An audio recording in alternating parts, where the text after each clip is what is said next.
તમે રોજ ટામેટા ખાતા હો ને, પણ શું તમને ખબર છે એ જ ટામેટા તમને સ્વસ્થ પણ બનાવી શકે છે અને ખોટી રીતે ખાધા તો મુશ્કેલી પણ આપી શકે છે.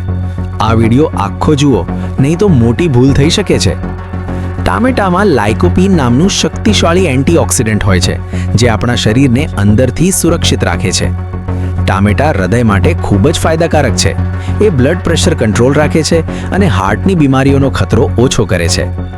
રોજ યોગ્ય માત્રામાં ટામેટા ખાવાથી ચામડી નેચરલી ચમકદાર બને છે અને ચહેરા પર ગ્લો આવે છે.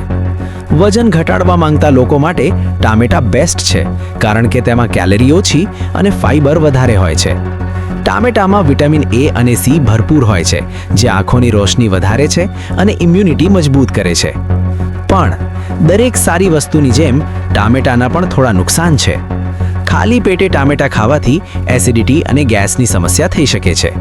કેટલાક લોકોમાં ટામેટા સાંધાનો દુખાવો વધારી શકે છે, કારણ કે તેમાં સોલાનિન નામનું તત્વ હોય છે. કિડની સ્ટોનની સમસ્યા હોય તો ટામેટા વધારે ખાવા ટાળવા જોઈએ, કારણ કે તેમાં ઓક્સલેટ હોય છે. અને જો ટામેટા વધારે માત્રામાં ખાશો તો પેટ બગડવું અથવા ડાયરિયા જેવી સમસ્યા પણ થઈ શકે છે. એટલે સાચી રીત એ છે, ટામેટા હંમેશા ભોજન સાથે ખાવા. પકવેલા ટામેટા વધુ ફાયદાકારક હોય છે અને રોજ 1 કે 2 ટામેટા પૂરતા છે. હવે નક્કી તમારું, ટામેટો દવા બનશે કે પછી સમસ્યા? વિડિયો પસંદ આવ્યો હોય તો લાઈક કરો અને આવી માહિતી માટે ફોલો કરવાનું ભૂલશો નહીં.